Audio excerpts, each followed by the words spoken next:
Pendant des siècles, le Qatar fut appelé par les Arabes la terre oubliée de Dieu. Le monde entier a aujourd'hui les yeux tournés vers le Qatar. À une semaine ou presque, sans que le nom du Qatar. Le Qatar. Le Qatar. Le Qatar.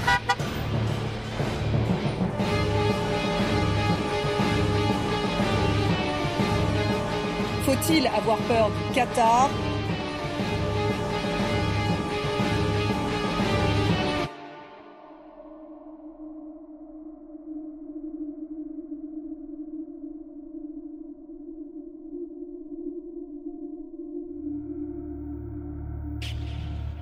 C'est l'histoire d'un homme, l'émir Ahmad bin Khalifa Al Thani, et à travers lui, le destin d'un pays, le Qatar. D'après la légende, tout commence par une remarque anodine. Ahmad n'est pas encore émir, il est jeune et voyage en Europe. À l'aéroport, un douanier va changer sa vie. Lorsqu'Ahmad lui tend son passeport, l'homme ne connaît pas le Qatar. Il lui demande même si ce pays existe vraiment. Ce jour-là, Ahmad se fait une promesse, celle d'inscrire son pays sur la carte du monde.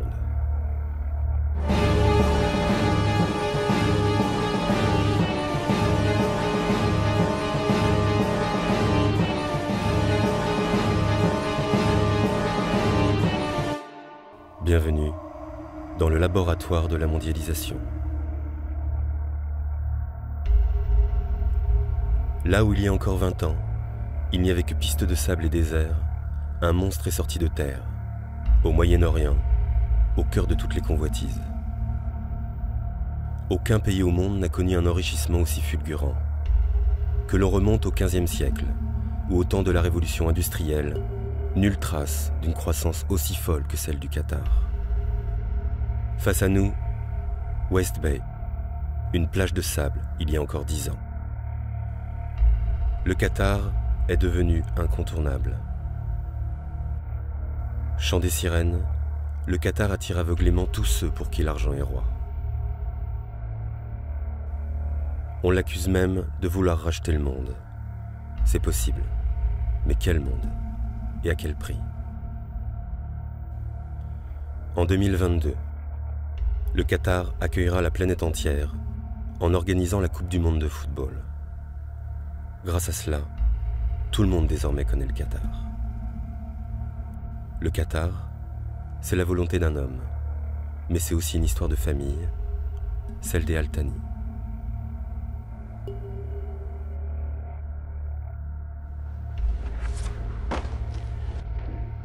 Bismillah ar-Rahman ar-Rahim, alhamdulillah, wa salatu wa salam ala Rasulullah, Sayyidina wa Nabiyyina Muhammad, wa ala alihi wa sahbihi ajma'in. Voici Ahmad bin Khalifa Al Thani. Cet homme a été émir du Qatar pendant près de 20 ans. La naissance du Qatar moderne est datée du 27 juin 1995. Ce jour-là, Ahmad prend le pouvoir et destitue son père, l'émir Khalifa, au cours d'un putsch sans armes ni violence.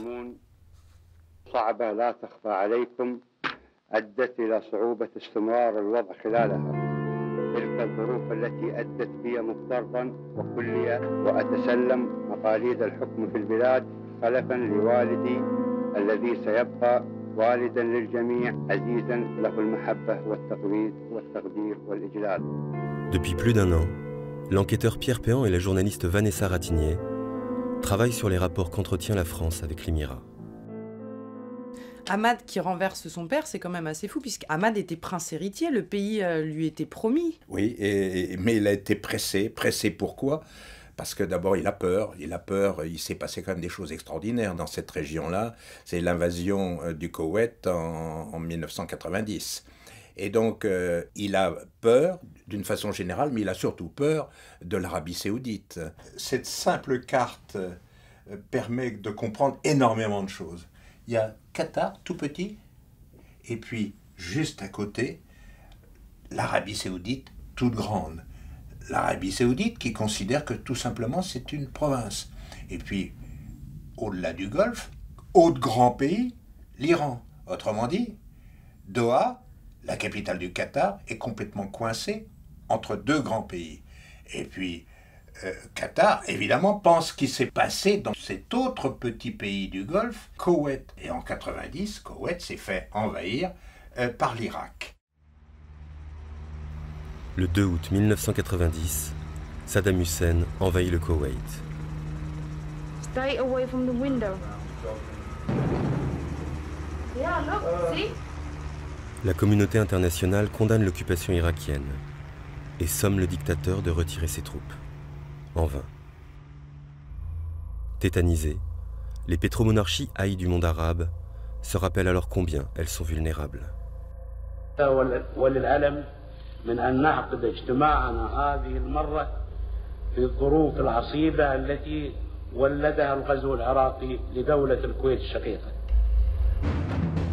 Le 17 janvier 1991, les Américains déclenchent la guerre pour libérer le Koweït. Ils sont soutenus par une vaste coalition, près de 30 pays, parmi lesquels le Qatar. Cette guerre, le monde entier la vit en direct sur CNN. Première chaîne d'infos planétaire, CNN apporte sur un plateau les événements en continu dans tous les foyers. Les téléspectateurs voient la guerre à travers ses yeux. À cette date, Hamad bin Khalifa Al Thani n'est pas encore émir, mais prince héritier. Il comprend que les médias influencent le monde et modèlent les esprits. Il s'en souviendra. Le Qatar et les autres pays du Golfe ont été tirés de leur sommeil. Les Irakiens ne voulaient pas s'arrêter au Koweït.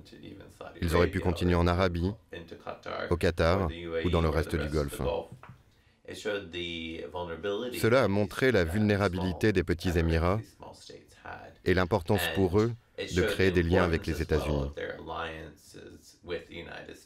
Ça a été un événement traumatisant.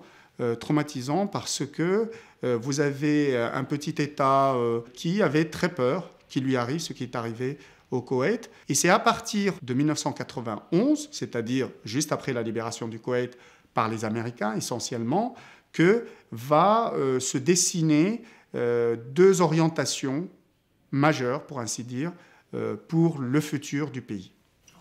Entre le père et le fils, on a deux visions qui s'entrechoquent. Alors, on a, pour simplifier, la vieille garde de l'émir, avec la génération de l'émir, et la jeune garde qui est menée par le jeune prince Hamad. La vieille garde était très méfiante sur une alliance, concernant une alliance stratégique avec les pays occidentaux, et notamment avec les États-Unis, parce qu'elle craignait qu'il y ait une occupation du pays. Et vous avez la jeune garde qui disait que si les Occidentaux, y compris les Américains, avaient des intérêts stratégiques, notamment militaires, au Qatar, ils n'ont aucun intérêt à véritablement jouer contre les intérêts du Qatar. La nature des relations entre les Qataris et les États-Unis, c'est important. C'est d'ailleurs la première question que se posent à peu près tous les pays au monde.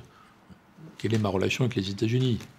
Je suis complètement aligné sur eux, ou j'essaie de leur résister, ou je suis allié, j'essaie de les influencer. Bon, c'est une question que se pose toute politique étrangère, n'importe où dans le monde, bien sûr. Dans ces années d'après-guerre froide, les États-Unis règnent sans partage. Poussé par son fils Hamad, l'émir Khalifa n'a pas d'autre choix. Le Qatar signe un accord de défense avec les Américains. Les États-Unis consolident leur présence dans la région et deviennent les protecteurs du détroit d'Ormuz, là d'où part le pétrole qui alimente le monde. Dans un régime de cette région, si on est trop ostensiblement proche des États-Unis, c'est à double tranchant. Ça va vous être reproché un jour ou l'autre. Donc il faut le faire, il faut avoir des relations discrètes, solides et fortes, mais pas trop, quoi. Il faut que ce soit équilibré par d'autres. Au sortir de la guerre du Golfe, il y a un accord de défense qui est signé entre le Qatar et les États-Unis en 92. Et un accord du même type est signé entre la France et le Qatar en 1994, un accord de défense.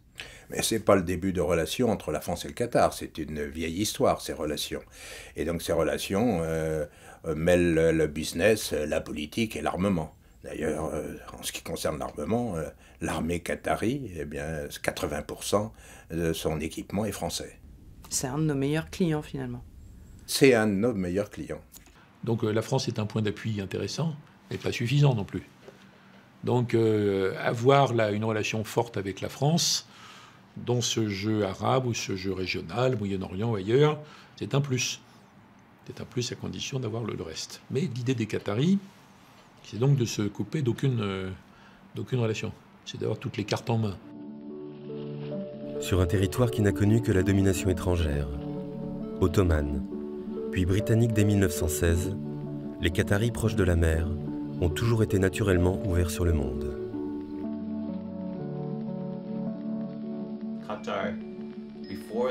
Le Qatar, avant la découverte du pétrole, vivait du commerce de la perle.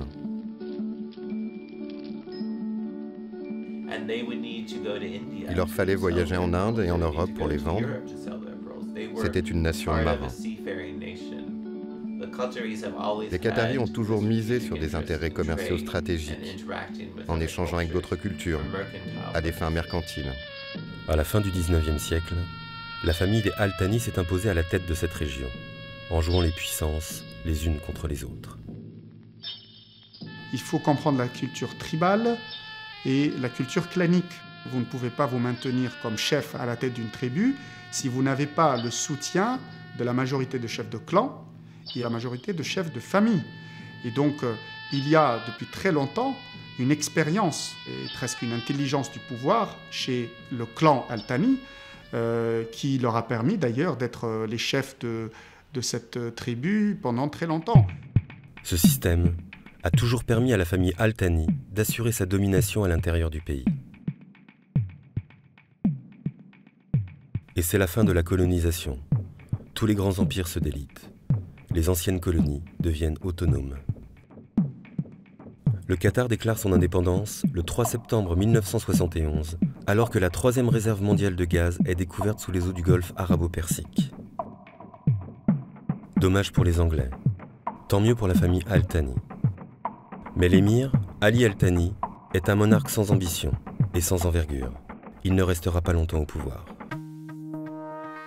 Alors qu'il est en voyage chez son ami le Shah d'Iran, le Premier ministre, son cousin Khalifa, le père d'Ahmad, organise un putsch le 22 février 1972, après avoir rallié à lui l'ensemble des tribus.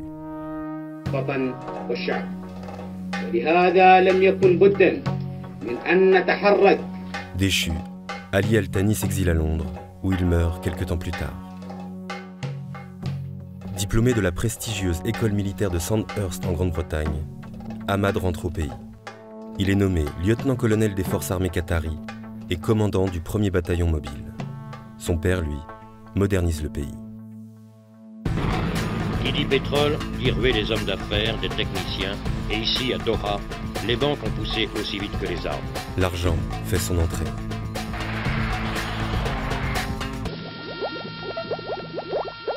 Khalifa développe la santé, l'enseignement, la culture. C'est un émir apprécié et un monarque bienveillant. Sa devise est claire: pour vivre heureux, vivons cachés. Alors, il ne développe pas le gaz, et le trésor du Qatar reste enfoui sous la mer.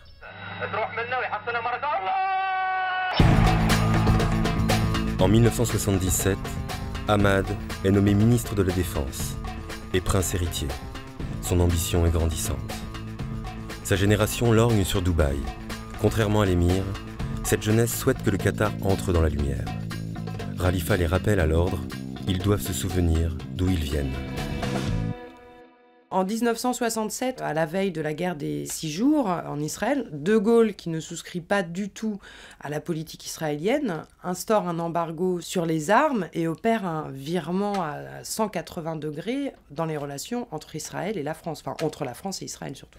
Moi, au début des années 70, je suis journaliste pétrolier, donc je ne vais pratiquement que dans les pays arabes, et ça se sent.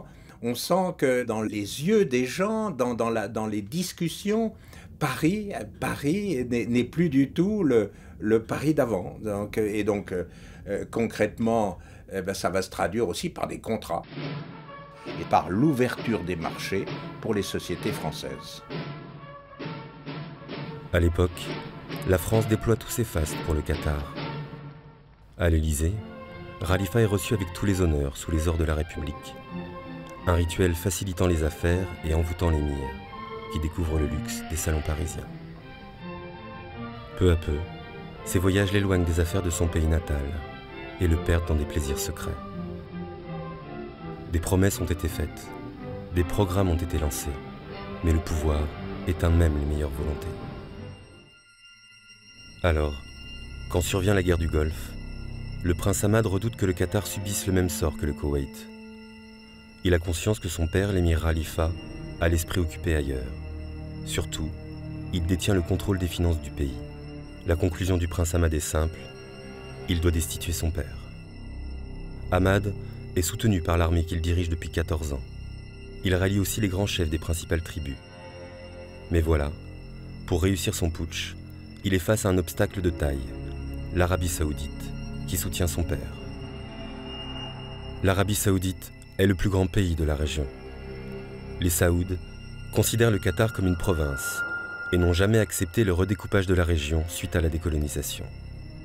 Face à l'Arabie Saoudite, Ahmad pourrait se sentir bien seul, mais il se découvre une carte maîtresse, son cousin, Ahmad bin Jassem bin Jaber al-Thani. On le surnomme HBJ. HBJ soutient les ambitions d'Ahmad, et surtout, il occupe un poste clé. Il est ministre des Affaires étrangères de l'émir Khalifa et très proche de Washington.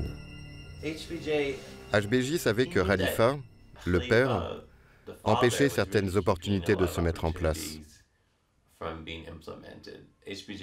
HBJ avait l'œil d'un investisseur pour l'avenir et la croissance.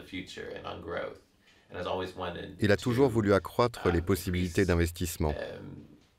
Il savait que Khalifa bloquait les initiatives et il voyait le potentiel du Qatar. Pour Ahmad et pour HBJ, obtenir le soutien des Américains, c'est pas évident quand même.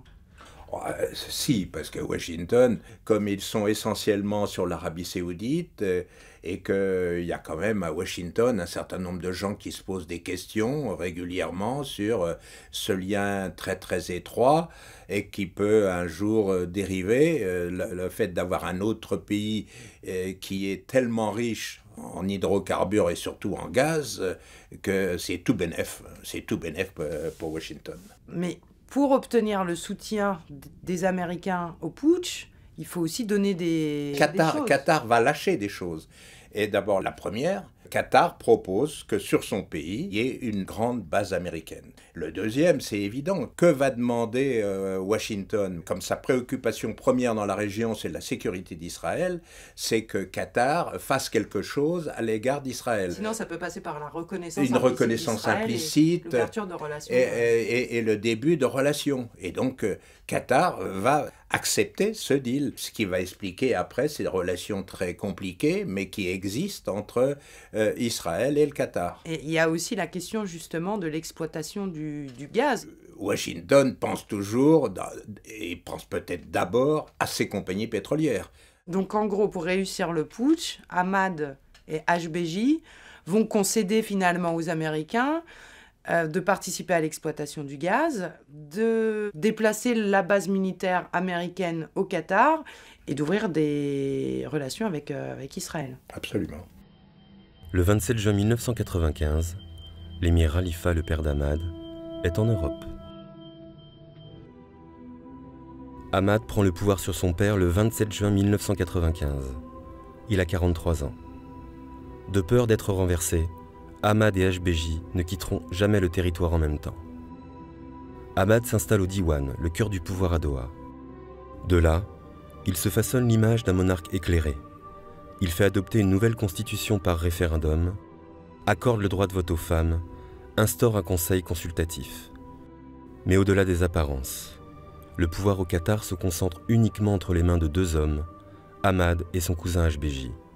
Une dictature aux allures démocratiques. C'est une équipe complètement nouvelle. Ils ont une vision assez claire de l'avenir du Qatar. C'est un émirat petit, qui a la chance d'avoir des ressources presque illimitées, donc de très gros moyens économiques et financiers. Mais en même temps, c'est fragile. C'est une toute petite entité. Il y a l'Arabie à côté, qui n'a jamais tout à fait admis que, au moment où il a agrandi la Grande-Bretagne, laisse ces petites entités devenir indépendantes ou organise ce fait. Donc l'Arabie considère que c'est une sorte de morceau de l'Arabie, quoi, potentiellement. Et puis, à côté de ça, il y a deux monstres qui se font face, et plus ou moins de force selon les moments, qui sont l'Irak et l'Iran. Donc, c'est pas une région paisible, quand même. C'est pas une région dont l'avenir est tout à fait sûr. Donc, la première préoccupation des dirigeants qataris, donc de cette nouvelle génération, c'est de sécuriser ça. L'émir veut vraiment dynamiser toute l'économie du Qatar et la place du Qatar sur la scène internationale. Et il va comprendre que le principal facteur, pas le seul, mais le principal facteur qui peut tirer à la hausse l'économie du Qatar et sa place sur la scène politique et diplomatique mondiale, c'est le gaz naturel. C'est une réserve phénoménale. Le 3e gisement de gaz au monde. Il représente 15% des réserves planétaires. Ce gisement est presque aussi grand que le Qatar. Mais pour l'exploiter, il doit partager avec l'Iran. Les deux pays doivent faire œuvre commune. Et le Qatar comprend très vite que dialoguer avec l'ennemi de l'Occident est une carte supplémentaire dans son jeu diplomatique. Le Qatar change d'échelle et se dote d'une vision nationale pour son économie. Et c'est à partir de ce moment-là qu'on fixe des objectifs précis, y compris des objectifs quantifiés, en disant « nous voulons devenir l'un des géants de l'industrie gazière mondiale ». Obtenir du gaz naturel liquéfié coûte très cher. La technique est périlleuse et très sophistiquée. Le français Total, l'américain ExxonMobil ainsi que les japonais Mitsui et Marubeni sont partie prenante du processus. La principale raison pour laquelle le Qatar a décidé depuis plusieurs années de mettre l'accent de façon prioritaire, mais non exclusive, sur la filière du gaz naturel liquéfié, c'est qu'il voulait pouvoir exporter en gros partout. Partout, pratiquement, cela veut dire vers les 3 grands marchés mondiaux pour le gaz naturel, le marché asiatique, le marché nord-américain et le marché européen. Quand on est situé au Moyen-Orient, comme c'est le cas pour le Qatar, on ne peut pas exporter du gaz aux États-Unis par un tuyau, par un gazoduc. On a absolument besoin du gaz naturel liquéfié. Et le gaz naturel liquéfié a donc permis au Qatar de réaliser son ambition de devenir le premier exportateur mondial de gaz naturel liquéfié et de desservir les 3 grands marchés mondiaux du gaz. La construction des terminaux gaziers va prendre des années. D'ici là, Ahmad a besoin d'exister. Aussitôt après son putsch, il développe une arme redoutable. C'est ça qui va faire connaître le Qatar.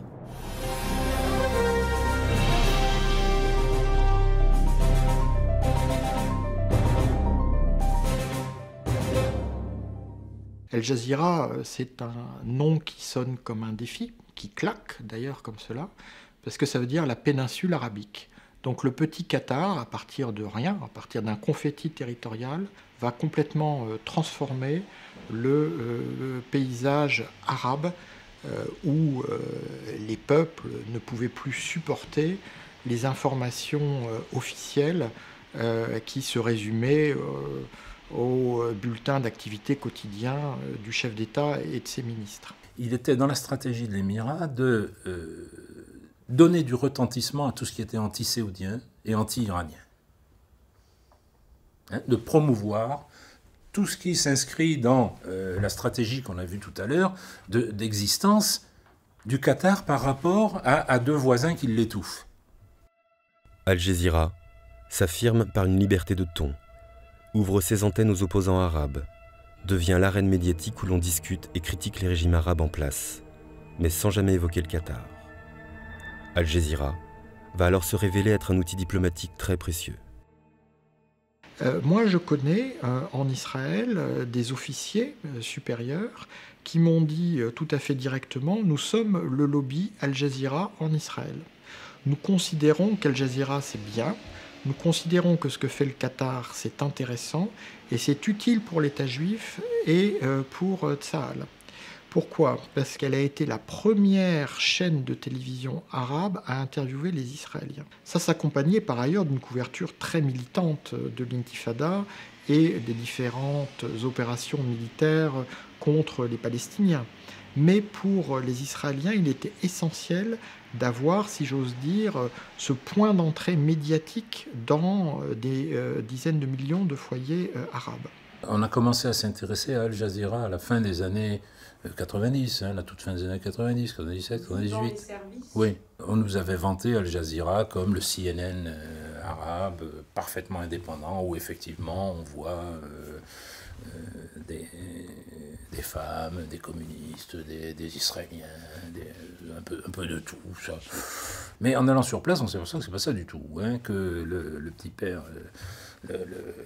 Ahmad Ben Jassem, enfin l'administration qatari, essentiellement Ahmad Ben Jassem, et même l'émir de temps en temps, et tous les quarts d'heure au téléphone pour dire à Al Jazeera, vous dites ça, vous tapez sur un tel, vous arrêtez de taper sur l'autre, etc., etc., etc. Donc une chaîne qui, à ce moment-là, nous apparaît extrêmement bien faite dans son aspect extérieur, extrêmement respectueuse des règles de la déontologie et du fonctionnement des médias occidentaux, ce qu'on ne rencontre nulle part ailleurs dans le monde arabe, mais qui en fait dissimule bien, mais une orientation qui est totalement donnée par le pouvoir. Et puis il y a eu Ben Laden. Au début, Ben Laden travaille, si j'ose dire, avec ABC et CNN. Il a peu d'intérêt pour les médias arabes, jusqu'à ce qu'il comprenne ce qu'est Al Jazeera et ce qu'il peut devenir par Al Jazeera. Al Jazeera va faire Ben Laden et Ben Laden va faire Al Jazeera. Le 11 septembre 2001 signe la fin d'un monde. Le terrorisme est le nouveau danger. Ben Laden, le nouvel ennemi. Washington envoie les Marines en Afghanistan. La guerre contre le terrorisme est lancée. Pour les néoconservateurs américains, c'est l'occasion de remodeler la région. La tension se cristallise sur l'Irak. À l'été 2002, HBJ rencontre Saddam Hussein et tente une médiation. À Washington, la décision est prise. Pendant que la Maison-Blanche se prépare à faire tomber Saddam Hussein, les Américains organisent le déplacement de leur base militaire située en Arabie Saoudite. Et après 2001, effectivement, il est apparu un peu difficile à faire avaler aux citoyens, aux contribuables américains moyens, qu'on avait une alliance exclusive avec des gens qui avaient quand même commis les attentats de 2001, parce que tout convergeait vers l'Arabie Saoudite, vers les services saoudiens. Comme le Qatar, à ce moment-là, commençait à sortir du lot et à avoir besoin, lui aussi, d'un parapluie américain, les bonnes volontés se sont rencontrées. En décembre 2002, Donald Rumsfeld, secrétaire de la défense américaine, rend visite à HBJ. Ils inaugurent la base américaine d'Al-Udeid. Jusqu'alors, le commandement central des forces américaines dans le Golfe était situé en Arabie Saoudite. C'est désormais le Qatar qui l'héberge et c'est le Qatar qui finance. Iraq declared 8,500 liters of anthrax. L'usage de la force ne se justifie pas aujourd'hui. Il y a une alternative à la guerre. Désarmer l'Irak par les inspections. Nous avions, je dirais, en commun l'idée qu'il fallait absolument éviter d'avoir un affrontement entre l'Occident et le monde arabe. Et finalement, c'était ça, le grand risque, de voir, et ça a été un petit peu le cas à un moment donné, que le monde arabe ressente en quelque sorte comme une agression de la part des Occidentaux, l'action qui allait être menée en Irak, même si la plupart d'entre eux n'aimaient pas du tout Saddam Hussein. Le 20 mars 2003, l'armée américaine déclenche la guerre en Irak. Le Qatar a définitivement changé de dimension. Il est le principal allié militaire des Américains dans la guerre contre Saddam. En même temps, Al Jazeera diffuse les vidéos de Ben Laden. Les Américains sont excédés. Des missiles détruisent les bureaux d'Al Jazeera à Kaboul et à Bagdad. Bush voudra même bombarder le siège de la chaîne à Doha. Allié militaire de premier plan et principal détracteur médiatique des États-Unis, le Qatar joue un double jeu. Et il en sort gagnant. La présence de la base américaine au Qatar sécurise le pays. Ahmad peut désormais pleinement se consacrer à bâtir son empire financier. Justement, les investissements colossaux qu'il a fait dans le gaz donnent leurs premiers fruits. L'argent coule à flot. Du jour au lendemain, une ville ultramoderne sort de terre. Il a donc fallu des années au Qatar, au moins une dizaine d'années, pour que le Qatar réalise cette montée en puissance impressionnante qui l'a conduit à la première marche sur le podium mondial des producteurs et des exportateurs de gaz naturel liquéfié, avec une capacité aujourd'hui de 77 millions de tonnes de gaz naturel liquéfié par an, numéro 1 mondial. En 2005, le Qatar se dote d'un fonds d'investissement souverain, le Qatar Investment Authority, QIA. Aux manettes, le futur émir Tamim préside le fonds. Et HBJ, le ministre des Affaires étrangères de l'Émirat, gère les investissements. Les affaires et la politique ne font qu'un.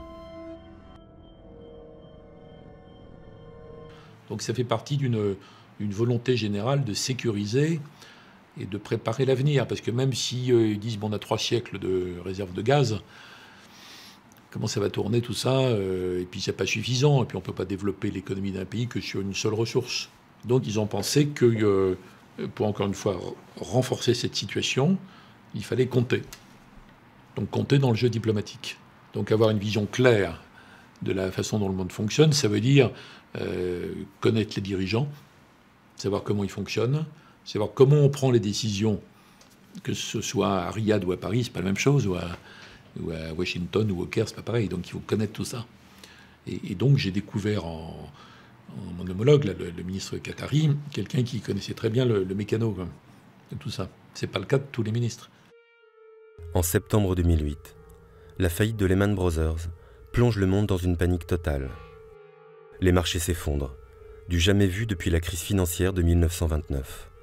Les gouvernements recapitalisent les banques pour éviter le blocage du système. Pour le Qatar, c'est une opportunité à ne pas manquer. Le monde est en solde. Harrods, une partie du quartier d'affaires londonien de Canary Wharf, la Bourse de Londres, la Barclays, le Crédit Suisse, la banque luxembourgeoise KBL, la Banco Santander Brasil, le pétrolier Shell, la Banque agricole de Chine, le groupe Raffles, etc., etc. Grâce à QIA et à ses différentes filiales, le Qatar fait une entrée fracassante dans le capital des grands fleurons industriels mondiaux et pénètre le poumon de la finance internationale, les banques. Ce que nous ne savons pas encore, c'est comment, avec le temps, le Qatar transformera ses investissements et sa marque en influence. L'influence est un processus qui prend du temps. Donc nous verrons, d'ici 5 ans, ce que les Qataris comptent faire de leur investissement. Est-ce qu'ils le font uniquement pour l'argent?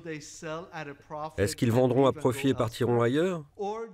Ou bien utiliseront-ils cette situation à leur avantage? Nous n'avons pas encore la réponse à toutes ces questions. Jusqu'ici, tout va bien. Grâce à son gaz, le Qatar est devenu riche parmi les riches.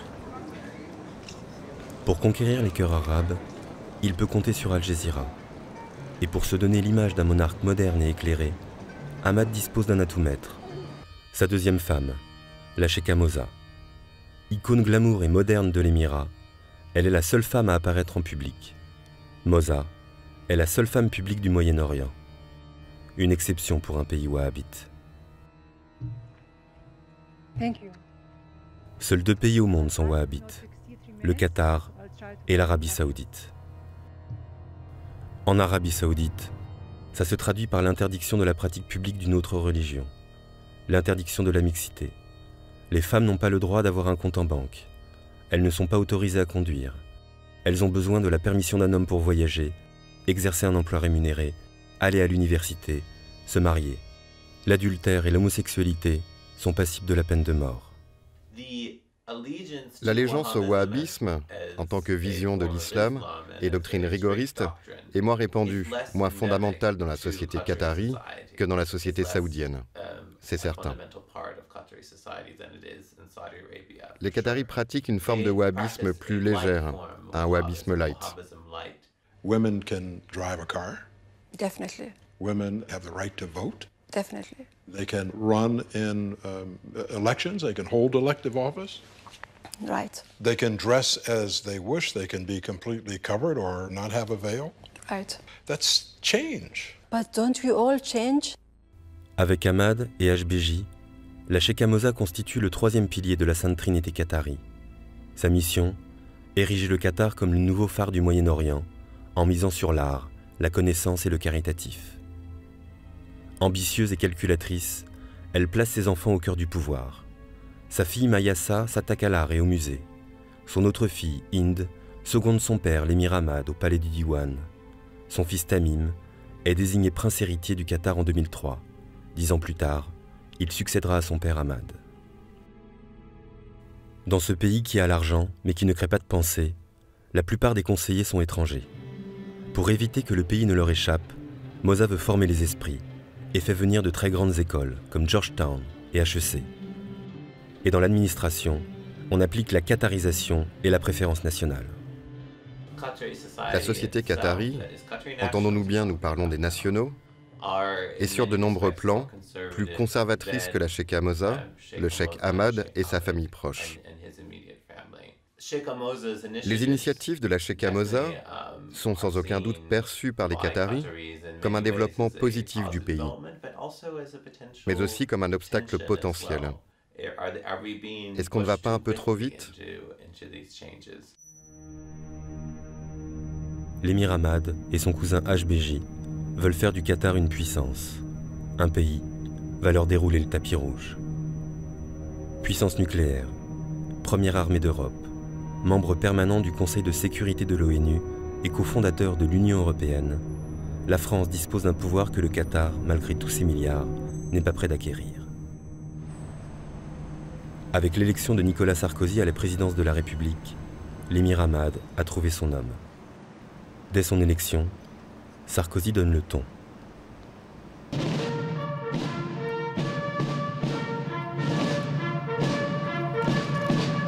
Il réserve à Ahmad le privilège d'être le premier chef d'État arabe qu'il reçoit. Une visite qui se conclut par la vente de 80 Airbus A350. Un contrat de 16 milliards de dollars au prix catalogue. Bien sûr, le Qatar voit l'Europe, et la France en particulier, non seulement comme une alliée importante, mais aussi comme une grande plateforme, d'où il peut diffuser son influence à travers le monde. Le 14 juillet, l'émir Ahmad est l'invité d'honneur du président français. Il peut ainsi admirer son fils, diplômé de Saint-Cyr, remonter avec faste la plus belle avenue du monde.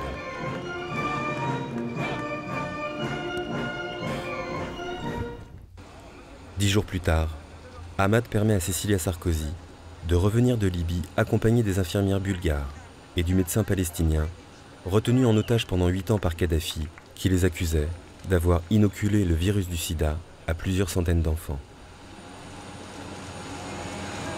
Une petite réaction. C'est difficile, hein, Madame Sarkozy. Ce qui a été déterminant, c'est un ensemble de facteurs, bien sûr. Bonjour, vous parliez de Cécilia et de Claude Léon. Est-ce qu'on va là vers une nouvelle forme de diplomatie? Monsieur Kouchner lui-même hier disait qu'il n'avait pas du tout été associé aux négociations. Donc c'est un nouveau style de diplomatie?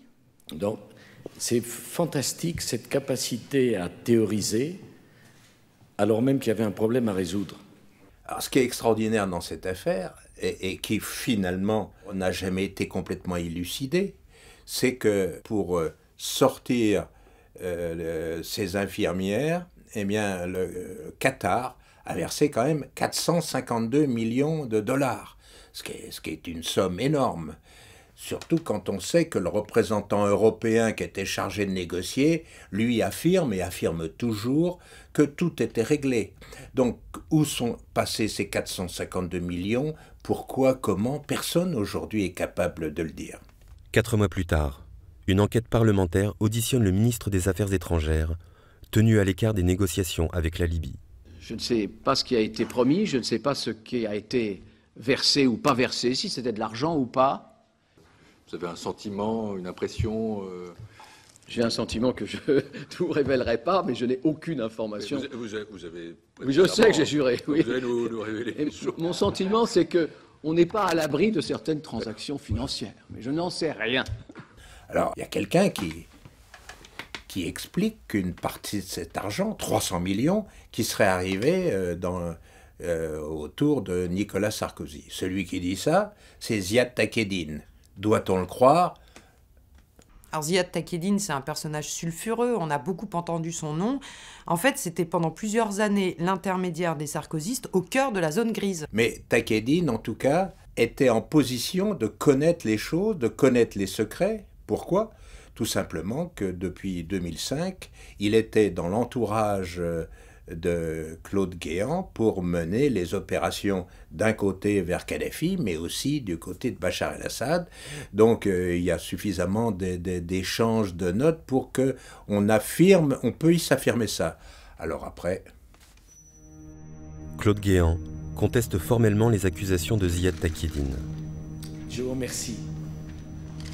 En se délestant de 452 millions d'euros, comme l'a affirmé le Canard enchaîné, Hamad conquiert les faveurs de Paris et permet à Sarkozy de réaliser son premier coup diplomatique.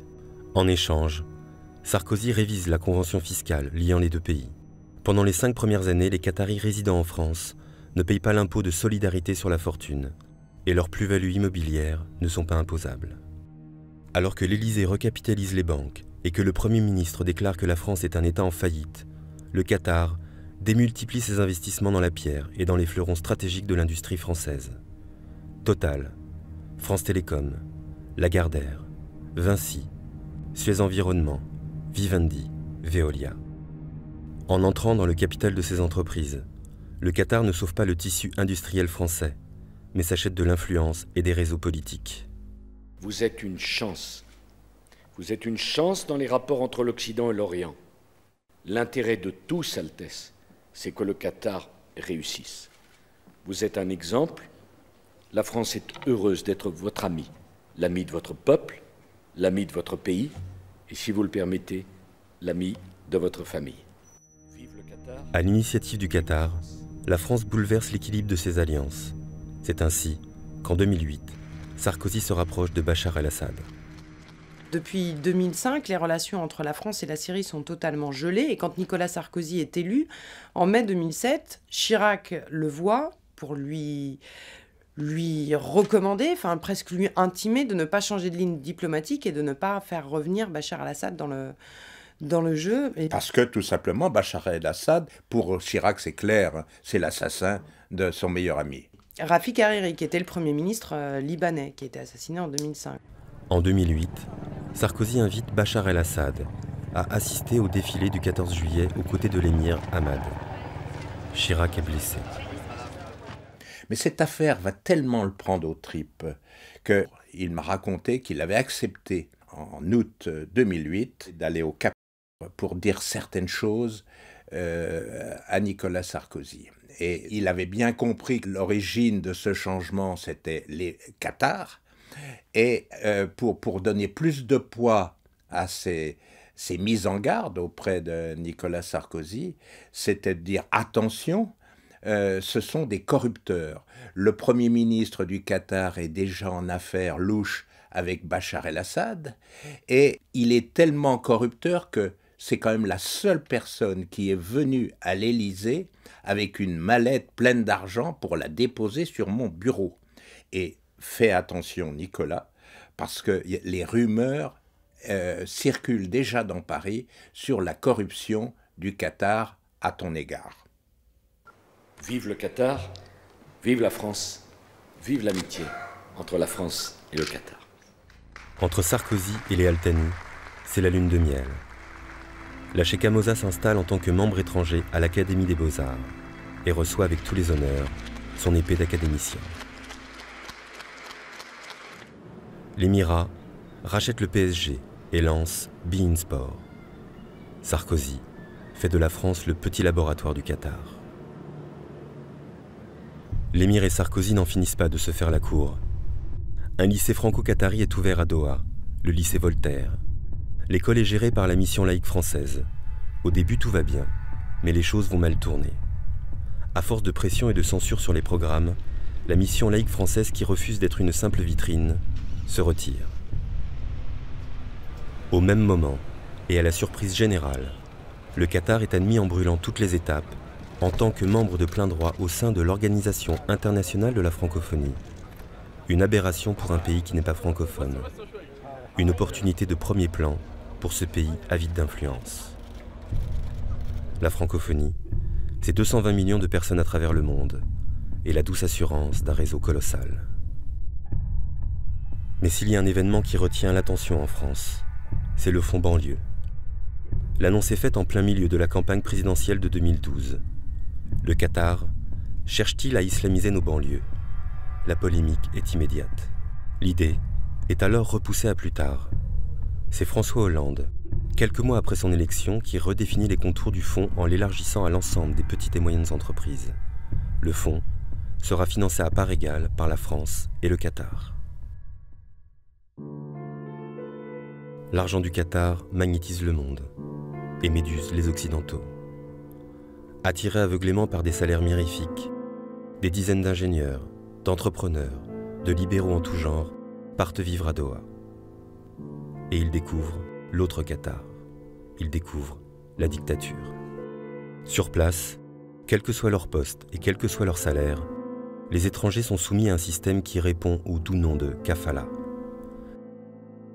Répandu dans tous les pays du Golfe, c'est en Arabie Saoudite et au Qatar que ce système est le plus dur, le plus inhumain. On l'appelle pudiquement sponsoring. Chaque travailleur devient la marchandise, la propriété indéfectible des citoyens qataris. En France, un homme, l'avocat Franck Berton, se bat contre ce système et tente de faire sortir du pays des Français bloqués à Doha, des Français que l'on peut considérer comme des prisonniers économiques. Pour quitter le pays, ils ont besoin d'un visa de sortie, un exit visa, que seul leur employeur peut leur délivrer. Le problème, c'est que les sponsors sont, dans ce dossier, mais comme dans beaucoup, que des membres de la famille royale. Ceci, ce ne sont que des membres de la famille royale. On prend l'exemple, par exemple, de Stéphane Morello, qui est entraîneur de football, qui est détenu là-bas depuis près de 5 ans. Son sponsor, enfin en tout cas son employeur, parce qu'il a un contrat de travail, c'est le comité olympique qatari.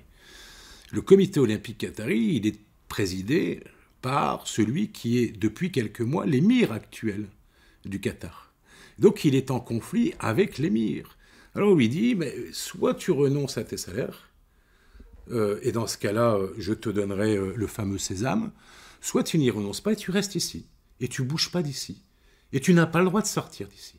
Lorsque des Américains, parce que ça n'arrive pas qu'aux Français, ou un Belge, ou d'autres, un Anglais, vivent ça, que fait le pays en question? Hillary Clinton est allée chercher ses ressortissants en avion là-bas, en tapant du poing sur la table, en disant « ça suffit ». Alors forcément que mes clients ont envie quand même qu'il y ait le même dynamisme au regard de nos gouvernements français, la même envie au regard du Quai d'Orsay. Alors c'est vrai que c'est dénoncé. C'est vrai que beaucoup d'organisations sont en train de venir dire et de présenter le Qatar, ce qu'ils ne supportent pas au regard de son image, comme étant finalement, aujourd'hui, au XXIe siècle, le premier pays esclavagiste moderne. The winner to organize the 2022 FIFA World Cup is Qatar. En 2022, le monde entier aura les yeux rivés sur le Qatar. Pour Ahmad, c'est l'apogée. Mais Rome ne s'est pas construite en un jour. Il faut importer des milliers de travailleurs. Les Qataris n'ont nul besoin de travailler. Ils amassent.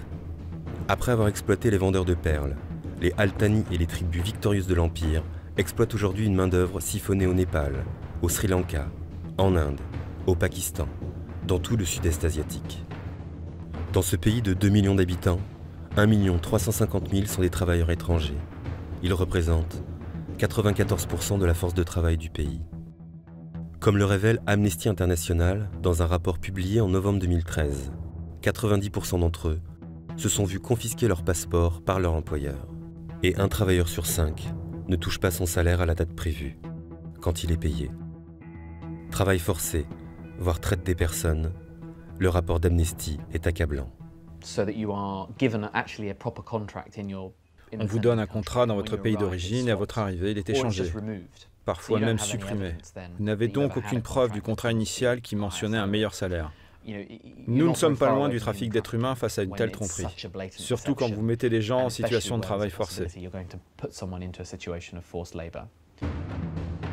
Il suffit de se faufiler dans les faubourgs de Doha pour découvrir l'autre face du Qatar, un paysage délabré, des hommes oubliés au milieu des machines, des constructions sans fin. Voilà les sacrifiés du triomphe économique. Leur vie ne vaut rien. Chaque mois, des dizaines d'entre eux meurent sur les chantiers. Et les syndicats internationaux redoutent que d'ici 2022, 4000 travailleurs perdent la vie pour que le Qatar ait son mondial.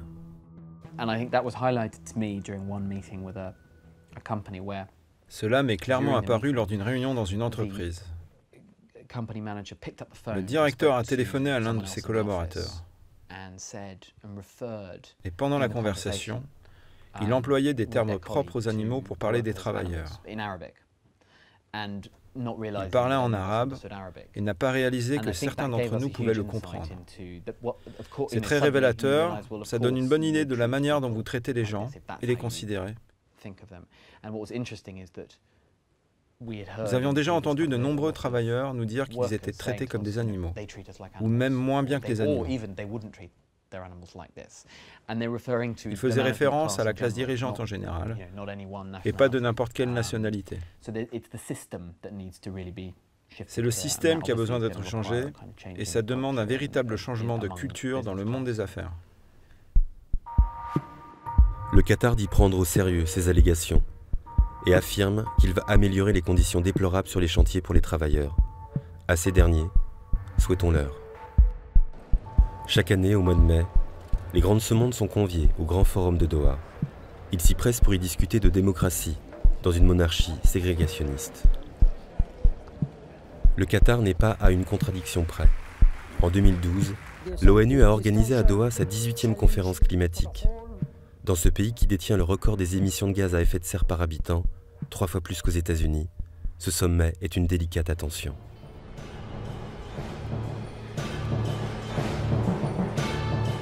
Le Qatar, une nouvelle Athènes, l'émir, un pharaon des temps modernes. Jusqu'où ira le Qatar? En quelques années seulement, ce bout de terre désertique a accompli ce qu'aucun autre pays avant lui n'avait fait. Mais le Qatar veut plus. Et sa prochaine étape est claire. De l'influence, le Qatar va passer à la puissance.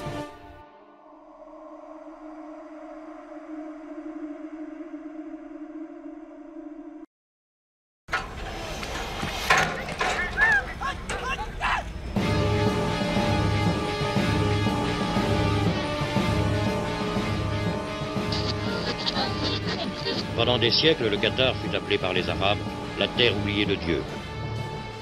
Le monde entier a aujourd'hui les yeux tournés vers le Qatar.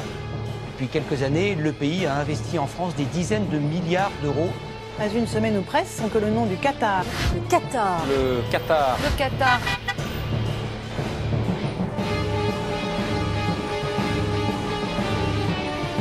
Faut-il avoir peur du Qatar ?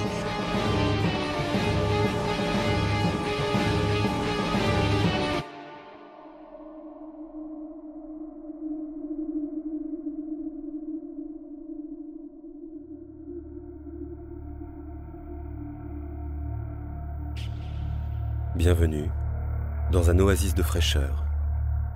Le Qatar vous ouvre ses portes, au cœur du village planétaire. Ici, pas de crise financière. Il y a 20 ans à peine, personne ne connaissait le Qatar. Aujourd'hui, plus personne n'ignore son existence. En quelques années, l'émir Hamad bin Khalifa Al Thani a fait de cette terre oubliée des dieux une puissante multinationale, où l'argent coule à flot. Et peu importe que le Qatar soit une dictature dans laquelle les travailleurs immigrés meurent chaque jour sur les chantiers, tant que le business va, tout va. Le Qatar existe parce que notre monde existe. Il est le miroir déformant de l'Occident, de sa cupidité et de sa gourmandise. Aujourd'hui, le Qatar s'est doté de tous les leviers d'influence. La diplomatie, le monde du sport, le monde des arts et de la culture lui ont ouvert les bras. Personne ne refuse rien au Qatar. Mais dans son délire de puissance, le Qatar va jouer à l'apprenti sorcier et risquer de rompre le fragile équilibre sur lequel repose le monde depuis les attentats du 11 septembre 2001. À la tête de cette multinationale, 2 hommes, l'émir Hamad et son cousin HBJ, qui cumulent les postes de Premier ministre, ministre des Affaires étrangères et homme clé du fonds d'investissement souverain QIA, le Qatar Investment Authority. La politique au Qatar, c'est une fructueuse affaire de famille. Ce pouvoir central ramassé autour de 2 hommes donne au Qatar une vitalité qu'aucun autre pays ne peut s'offrir. Mais seul, le Qatar n'aurait rien pu faire. Un pays, mais surtout un homme, l'a hissé au rang de puissance. La France de Nicolas Sarkozy. Dès le début de son quinquennat, il a fait du Qatar le pivot diplomatique de la politique arabe de la France, au détriment de ses alliés traditionnels. Nous nous retrouvons ici avec l'émir du Qatar. Je rappelle le rôle qu'a joué le Qatar dans les accords. Depuis plus d'un an, l'enquêteur Pierre Péan et la journaliste Vanessa Ratignier travaillent autour des relations qu'entretient la France avec l'Émirat. Le Qatar est un pays qui travaille pour la paix, qui agit pour la paix. La France est amie du Qatar et travaille avec le Qatar.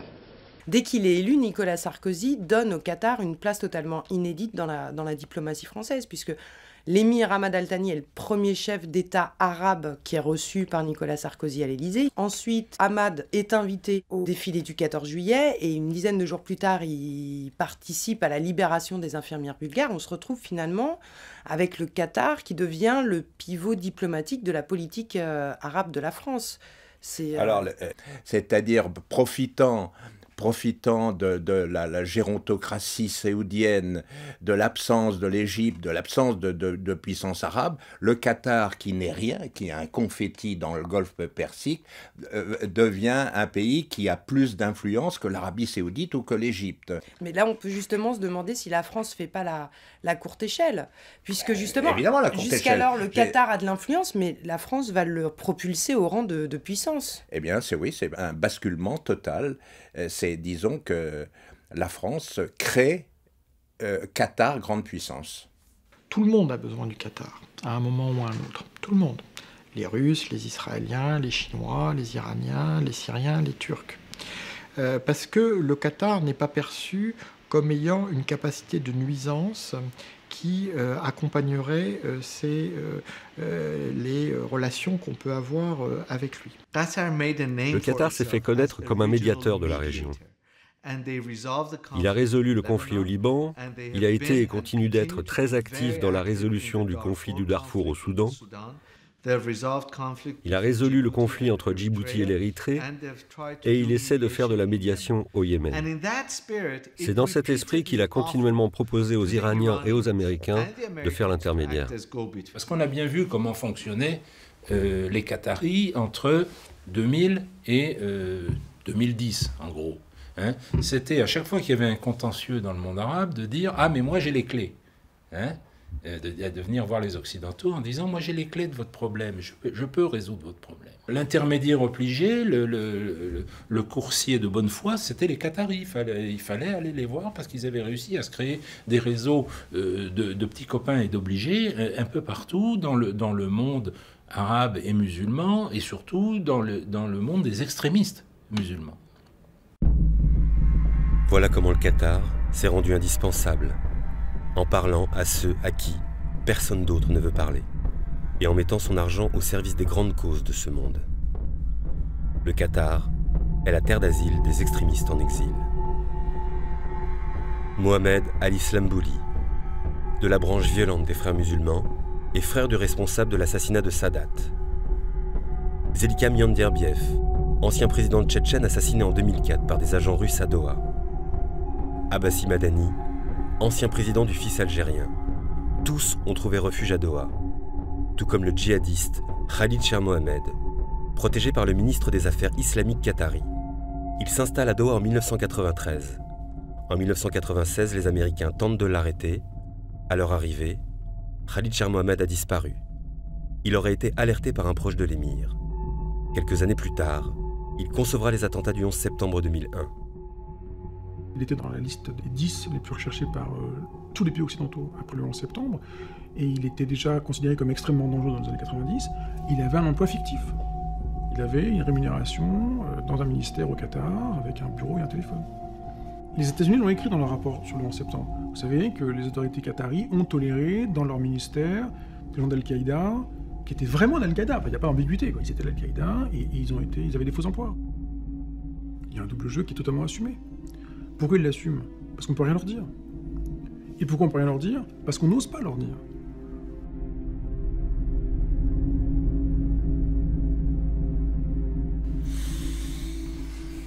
Non, on bascule dans la multiplicité des fers au feu. Hein? Bon. Un gouvernant avisé et un diplomate avisé a toujours plusieurs fers au feu. Hein?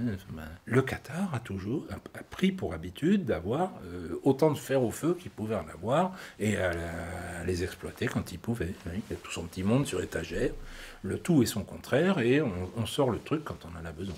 Ça pouvait, pour les Qataris, constituer un levier, soit pour le vendre aux Américains, soit pour l'utiliser à autre chose. Vraiment, je vous dis, ça fait partie des ustensiles.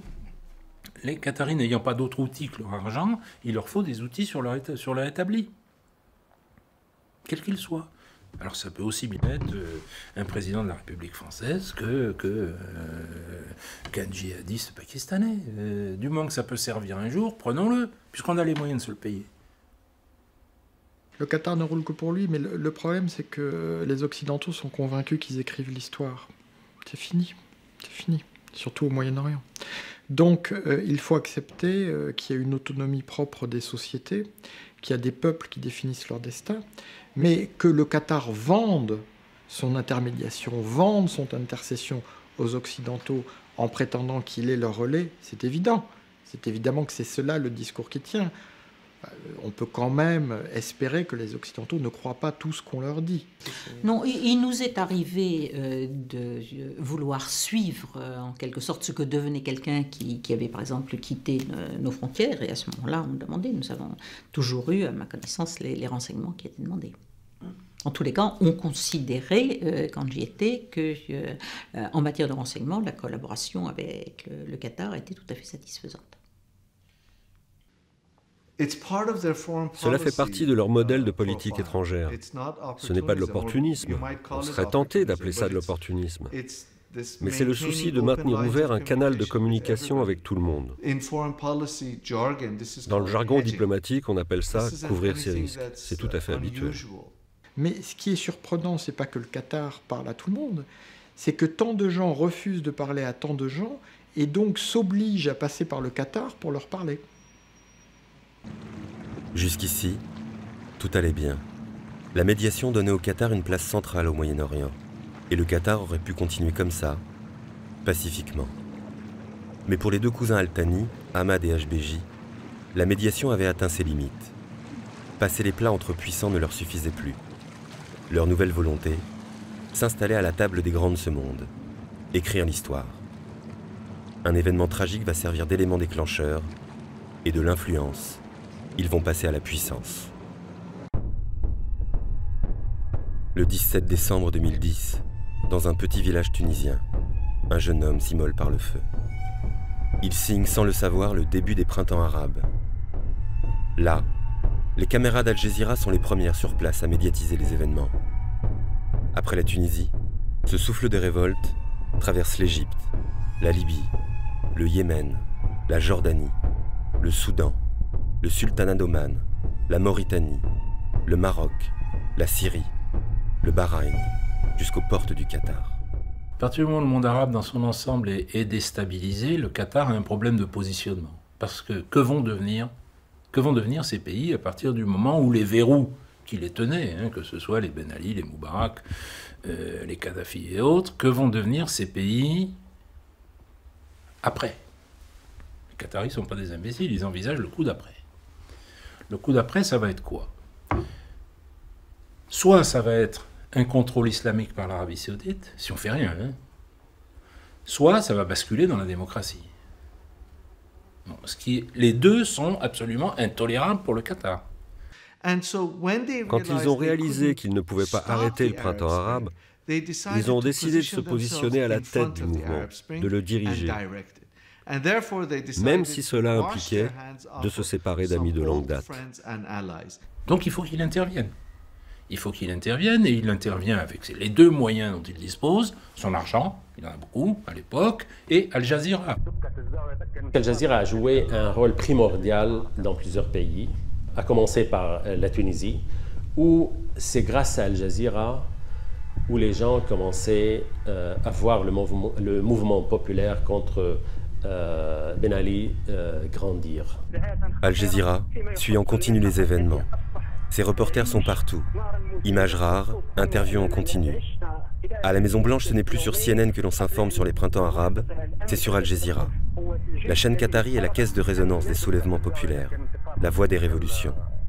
Elle est aussitôt interdite par les gouvernements en place, en Tunisie, en Égypte, en Algérie, au Maroc, au Bahreïn, en Irak.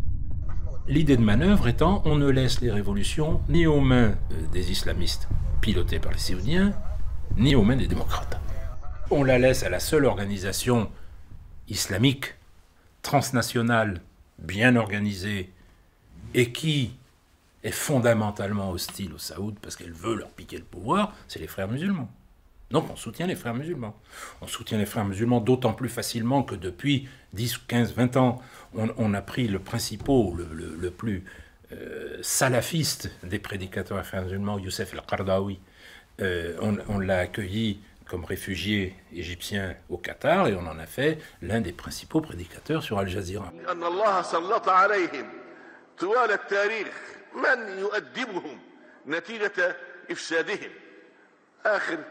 تأديب كان تأديب هتلر ما فعل بهم وإن كان مبالغوا في الأمر ما بلغوا ولكن استطاع أن يعني يوقفهم عند حدودهم وكان هذا أدبا إلهيا تأديبا إلهيا وعقابا قدريا لهؤلاء. Youssouf al-Qaradawi est l'un des principaux leaders des frères musulmans. Président de la conférence des oulémas et star d'Al Jazeera, ses paroles ont valeur d'évangile pour les fidèles. Spécialiste du double langage, son discours anti-républicain lui a valu d'être interdit de séjour sur le territoire français. Dès le premier jour de mon arrivée au Qatar, ma relation avec la famille des Al-Thani a été très bonne. Une relation basée sur l'affection, l'entendement et la tolérance. Au Qatar, Qaradawi n'est pas n'importe qui. Proche de l'ancien émir Hamad, Qaradawi est considéré comme son guide spirituel. Et puis il y a effectivement depuis maintenant 4 décennies, une relation privilégiée avec le cheikh Qaradawi, qui a beau dire sur tous les tons qu'il n'est pas membre des frères musulmans, mais qui, je peux l'affirmer, est un des dirigeants éminents de la confrérie dans ce qu'on appelle le Tanzim Edouali, c'est-à-dire l'organisation internationale. Né des cendres de l'Empire ottoman, qui réunissait tous les musulmans au sein du califat islamique, une terre sans frontières, les frères musulmans sont fondés en Égypte en 1928, de l'initiative d'un instituteur, Hassan el-Banna. La confrérie avait comme vocation première de libérer l'Égypte de l'emprise coloniale britannique. À l'origine, c'est donc un mouvement nationaliste qui n'est pas fondé sur les valeurs égyptiennes, mais sur l'islam. Hassan al-Banna a appelé les fidèles à le suivre, à suivre le message de l'islam véridique, ce message qui va les unifier, ce message qui va les réunir et non pas les diviser. Quand Hassan al-Banna incite les musulmans bosniaques, les maghrébins, les kosovars, à rejoindre les divisions SS, Kama, Skanderberg et Anchar, créées par les frères musulmans avec la bénédiction de Hadj Amin al-Husseini, le grand moufti de Jérusalem, on est loin d'un mouvement harmonieux d'émancipation nationale. En 1948, le premier ministre égyptien Al-Noukrachi, qui avait décrété la mise hors la loi de la confrérie, est assassiné par un membre des frères musulmans. Al-Banna, accusé d'avoir participé au complot, est assassiné pendant son arrestation et exhibé en place publique, pendu au bout d'une corde. Le fondateur devient le martyr de la confrérie. En 1952, Nasser prend le pouvoir à l'occasion du putsch des officiers libres, soutenu par les frères musulmans. Une fois en place, Nasser refuse de les associer au pouvoir. Les frères tentent alors de l'assassiner. Nasser lance un vaste mouvement de répression contre la confrérie. Un idéologue prend la suite d'Al-Banna, Sayyid Qutb.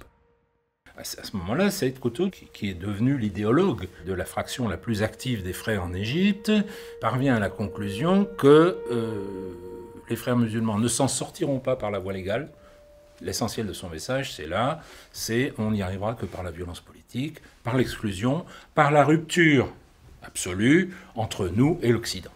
Il faut que nous dressions une muraille de haine et d'incompréhension entre l'Occident et le monde musulman, de façon à pouvoir y prendre le pouvoir sans qu'ils aient envie d'intervenir. C'est-à-dire qu'il faut haïr l'Occident et il faut nous rendre haïssables à lui pour qu'il n'ait pas envie de venir se mêler de nos histoires. Saïd Qutb est à son tour jugé, emprisonné et pendu. Le mouvement des frères musulmans est décapité. Les frères n'ont pas cédé, les frères ont tenu, les frères ont patienté pendant plus de 60 ans, jusqu'à l'arrivée de la Révolution, le 25 janvier 2011. Cette révolution appelle à ce que les gens deviennent maîtres d'eux-mêmes. Que veut-il le peuple? Le peuple veut l'islam. Les frères musulmans sont les porteurs de ce message. Ils sont les meneurs de cette révolution. Ils sont à l'origine de cet appel. Ils ont cette force de conviction auprès des peuples. Qaradawi réécrit l'histoire. Si les frères musulmans s'engouffrent dans la brèche des printemps arabes, ils n'en sont pas pour autant les initiateurs. Qaradawi a beaucoup joué dans le sens de soutenir indirectement à travers Al Jazeera, à travers son émission, la politique arabe, bien évidemment, et musulmane du Qatar. C'est lui qui lançait des messages vis-à-vis, par exemple, des dirigeants avec lesquels le Qatar n'était pas en accord, si vous voulez, ou en bons termes. Contrairement à l'émir, Qaradawi, lui, peut se permettre d'adopter des positions intenables par la diplomatie qatari au vu de ses alliances avec l'Occident. Au-delà du religieux, Qaradawi est le franc-tireur de l'émirat. On va favoriser les frères musulmans que les Saoudiens ont favorisés pendant des années et puis dont ils commencent à se méfier parce que les Saoudiens ont bien compris que le but ultime des frères musulmans, c'était de prendre le pouvoir en Arabie Saoudite parce que c'est un pays riche. Donc les Qataris, eux, rachètent du frère musulman dont les Saoudiens commencent à se méfier. Pour prendre la tête des révolutions arabes, l'émir Hamad réactive partout où il peut les nombreux réseaux des frères musulmans qu'il finance depuis des années. La stratégie consiste à prendre le leadership dans le monde arabe. Le Qatar doit doubler l'Arabie saoudite, placer ses hommes, les porter au pouvoir, remporter les marchés pour étendre plus encore son influence. Les frères musulmans rempliront cette fonction de relais politique et commercial. On est bien loin du religieux. C'est une stratégie de puissance régionale. Effectivement, on a des moyens considérables qui sont mobilisés par le Qatar. Considérable, tout est relatif. Pour le Qatar, c'est fort peu de choses. En revanche, pour une Tunisie qui sort d'une révolution qui certes a été pacifique, mais quand même avec quelques 300 morts, et un paysage politique sinistré par des décennies de dictature, eh bien, les partis ont fort peu de moyens à mobiliser, ils ont surtout la bonne volonté et les dons de leurs militants. Et soudain, en misant sur Ennahda, donc sur les frères musulmans, le Qatar va introduire presque de manière mécanique une différence qui devient une différence de nature entre cette formation et les autres. Lors des élections organisées en Tunisie en octobre 2011, une centaine de partis politiques se présentent. Disposant de ces importants financements et du très vaste réseau tissé par la confrérie, dans les zones délaissées par l'État, Ennahda mène une campagne à l'américaine. Surtout, le parti réactive son fort maillage dans le pays, tandis que ses élites rentrent d'exil. Force politique la plus organisée, Ennahda sort vainqueur des élections législatives d'octobre 2011 et remporte près de la moitié des sièges au sein de l'Assemblée constituante. En Égypte, même scénario. Le Parti de la Liberté et de la Justice, issu lui aussi de la confrérie, obtient 47% des sièges à l'Assemblée à l'issue des élections en janvier 2012. حمد بن خليفة آل ثاني أمير دولة قطر والتفضل بالإلحاق.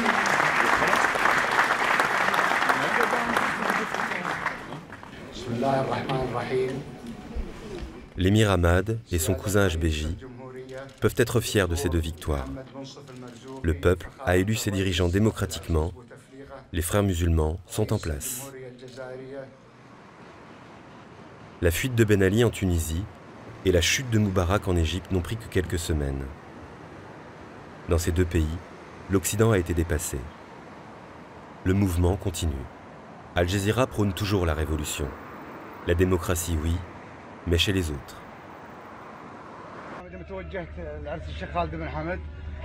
Le poète qatari Al-Ajami a écrit une ode au printemps arabe. La Tunisie a lancé une révolution de masse contre son régime répressif, autoritaire et dictatorial. Nous prions pour que ce qui s'est passé en Tunisie se passe ici, là, où les gens meurent de faim, là, où le gouvernement se vante du boom financier. Nous prions pour que ce qui est arrivé en Tunisie arrive au régime répressif de certains autres pays. Ô vous peuples, combien de temps encore allez-vous rester esclaves? Nous devons crier haut et fort et appeler d'une seule voix pour un autre destin. Aujourd'hui, nous sommes tous Tunisiens face aux élites répressives. Nos gouvernements apportent tout de l'Ouest. Pourquoi alors ne pas importer aussi le droit et la liberté? Pour ce poème, lu à quelques amis un soir d'euphorie, Mohamed Al-Ajami a été condamné à perpétuité. Depuis novembre 2011, il croupit dans les geôles qataris. Sa peine a été réduite à 15 ans de prison. Confirmée par la Cour suprême de Doha, 15 ans de réclusion ferme pour atteinte au symbole de l'État et incitation à renverser le pouvoir.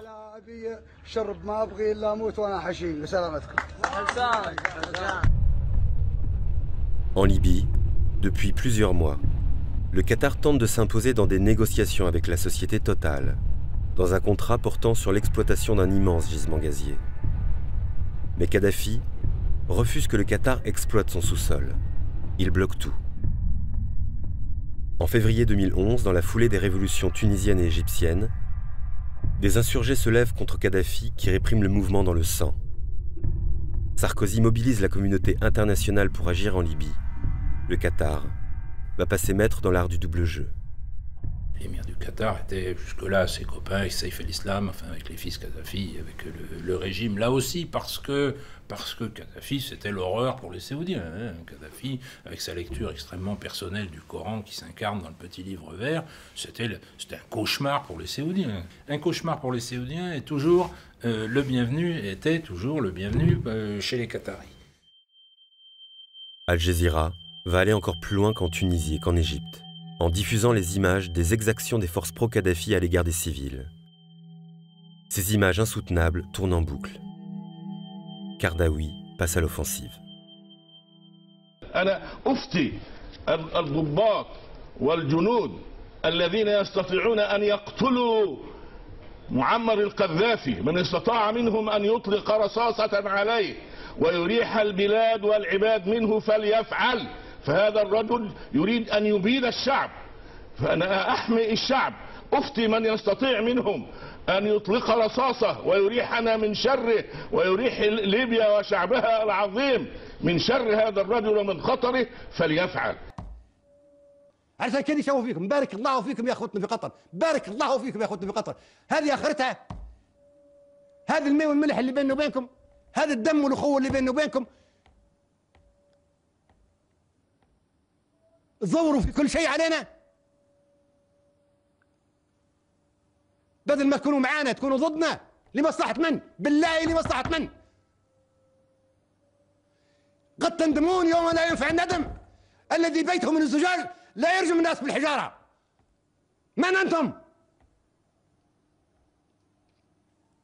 دقت ساعة العمل دقت ساعة الزحف دقت ساعة الانتصار لا رجوع إلى الأمام إلى الأمام إلى الأمام ثورة ثورة.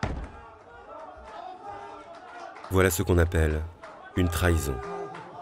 En 2007, souvenez-vous, l'émir du Qatar avait permis le rapprochement entre Kadhafi et Sarkozy, en versant, d'après les affirmations du Canard enchaîné, 452 millions d'euros en marge de la libération des infirmières bulgares et du médecin palestinien. 4 ans plus tard, les amis d'hier entrent en guerre contre Kadhafi. Aujourd'hui, nous intervenons en Libye sur mandat du Conseil de sécurité de l'ONU, avec nos partenaires, et notamment nos partenaires arabes. Le Qatar et les Émirats s'engagent aux côtés des Occidentaux, donnant à cette guerre une caution arabe. L'Occident se prémunit ainsi d'être taxé d'impérialisme. HBJ confirme à la France que le Qatar met 6 de ses 12 Mirages à disposition. Le Qatar participe aussi aux états-majors. Le pays est totalement impliqué aux côtés des Occidentaux contre Kadhafi. Il est au cœur du pouvoir. أن الإجراءات العسكرية التي اتخذت استنادا إلى هذا التفويض خلال الأيام الماضية حجمت إلى حد كبير من قدرات نظام القذافي وبالتالي سيتمكن من تحقيق تطلعاته لإقامة نظام يوفر له الحرية والحكم الرشيد بمساعدة المجتمع الدولي. Le Qatar est toujours du bon côté de l'histoire.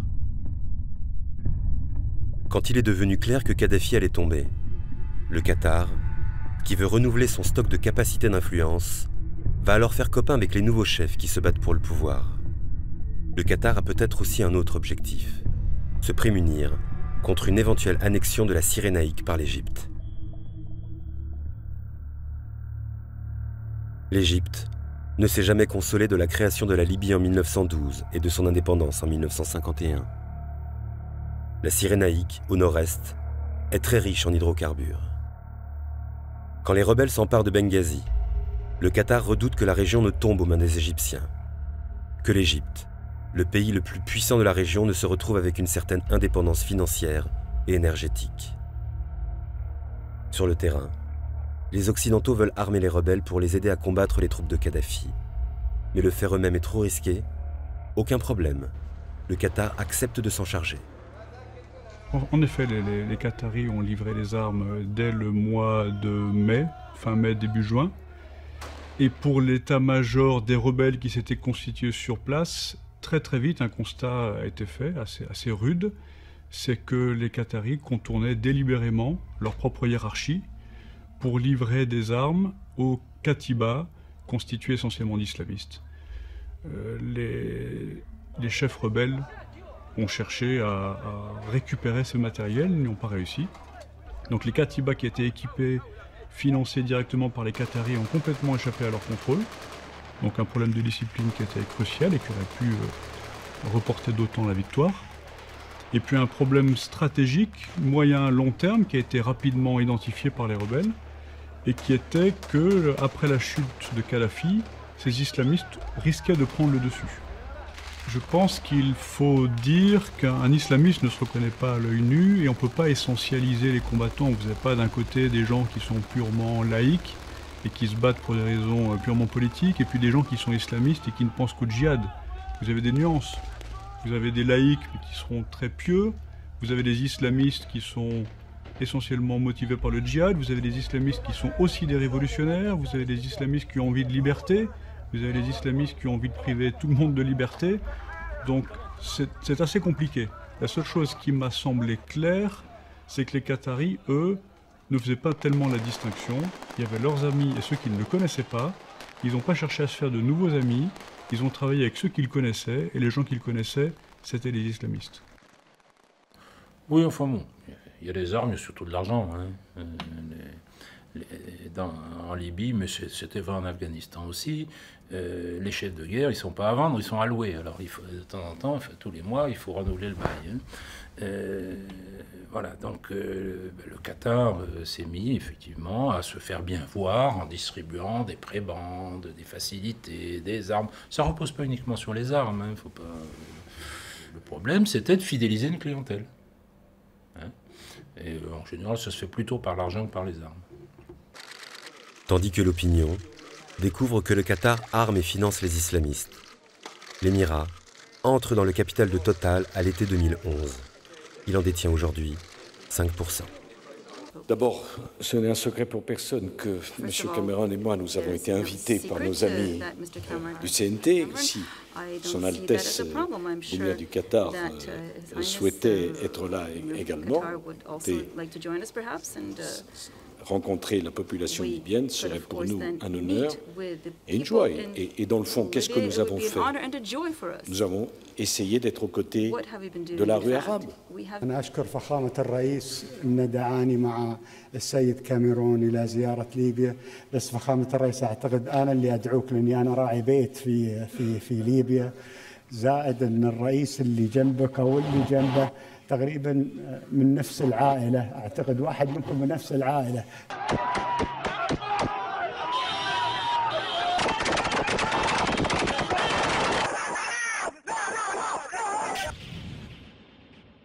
Parce que moi, j'ai toujours pas compris aujourd'hui quels étaient les buts de guerre ou les buts finaux de l'intervention franco-britannique dans cette affaire. Ce que j'ai vu, et qui, pour moi, qui est passé pratiquement 40 ans dans le monde arabe, c'est que le corps de Kadhafi était à peine froid, qu'on envoyait déjà, nous, un avion avec 40 hommes, un ministre et 40 hommes d'affaires à bord pour signer des contrats. Ce qui, dans le monde arabe, ça ne se fait pas. Hein. On attend quand même que le mec soit enterré, même si c'est l'ennemi. Que ça a été très mal perçu, y compris de la part de ceux qu'on avait aidés. Qu'on a trouvé quelques personnes qui nous ont signé des contrats, mais quand on est revenu avec, ils avaient disparu, on ne sait même pas qui c'était, et qu'on ne tire rien de cette affaire. Alors, moi, j'ai toujours pas compris. Lors de leur premier voyage en Libye, Nicolas Sarkozy et David Cameron n'invitent pas l'émir à leur côté pour célébrer triomphalement à Benghazi la chute du régime. En fait, il était convenu, dans le cadre de la guerre en Libye, que les armes devaient être livrées au Conseil national de transition, qui était finalement l'instance représentative des rebelles, mais le Qatar a décidé de livrer les armes aux islamistes, ce qui était totalement contraire aux décisions qui avaient été prises. Et en parallèle, les Occidentaux se sont totalement désengagés au lendemain de la mort de Kadhafi. Ils ont totalement quitté la Libye. Et on est aujourd'hui dans une situation qui est catastrophique en Libye. Catastrophique, chaotique. Et aujourd'hui, il n'y a plus de pouvoir. Il y a un ensemble, il y a des pouvoirs, mais la Libye d'avant n'existe plus en tant que pays unifié. Qatar n'avait manifestement pas le même objectif que la France, en tout cas, et que les autres occidentaux. Et donc, autrement dit, il y a des intérêts cachés des uns et des autres, et qui font que ce qu'on nous a vendu comme idée n'a pas fonctionné. D'après ce que j'entends, les Qataris ne livrent plus d'armes, mais financent les partis qui sont les plus islamistes. C'est assez fréquent lorsque les coalitions sont complexes, que chaque camp, chaque partie prenante cherche à choisir ses interlocuteurs en espérant que demain ils seront ses amis. Tactiquement, ça a du sens. En revanche, les Qataris donnent l'impression de jouer un peu aux apprentis sorciers. Je ne crois pas dans la thèse la plus sinistre qui consiste à imaginer qu'ils cherchent à islamiser la Libye et le reste du Moyen-Orient. Je pense en revanche que les Qataris ne mesurent pas nécessairement les conséquences de ce qu'ils font et qu'ils jouent avec le feu. Pour remporter des marchés, le Qatar a financé des groupes extrémistes. Et les plus extrémistes d'entre eux, on les retrouve aujourd'hui dans des territoires de non-droit, des zones grises, où il n'y a plus d'autorité d'État. En particulier dans le sud de la Libye, dans la province du Fezzan, d'où ils peuvent rayonner sur les pays voisins, le Niger, le Mali.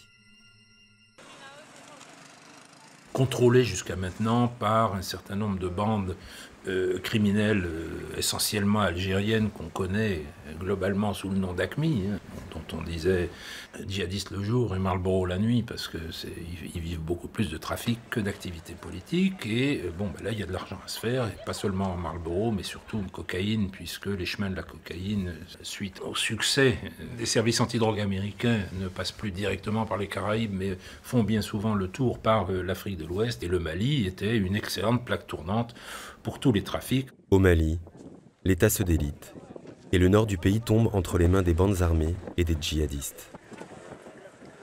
Le journaliste Lemine Ould Salem couvre la région depuis plusieurs années. Les liens qu'il a tissés lui ont permis de filmer au plus près les chefs de ces bandes armées, dont le Moujao, proche d'AQMI, Al-Qaïda au Maghreb islamique. Dans l'ombre, le journaliste nous décrit ses propres images. Cette scène se déroule à Tombouctou, derrière le fameux hôtel Kadhafi, et où les islamistes armés qui occupaient la ville appliquaient la charia. Ce sont des djihadistes d'Al-Qaïda au Maghreb islamique, AQMI, qui étaient alliés au groupe malien islamiste Ansar-Din, et donc ces deux groupes occupaient la ville et la région de Tombouctou. Là, il s'agissait d'une scène où un jeune gardien de maison était accusé de vol, et il a été jugé par un tribunal islamique.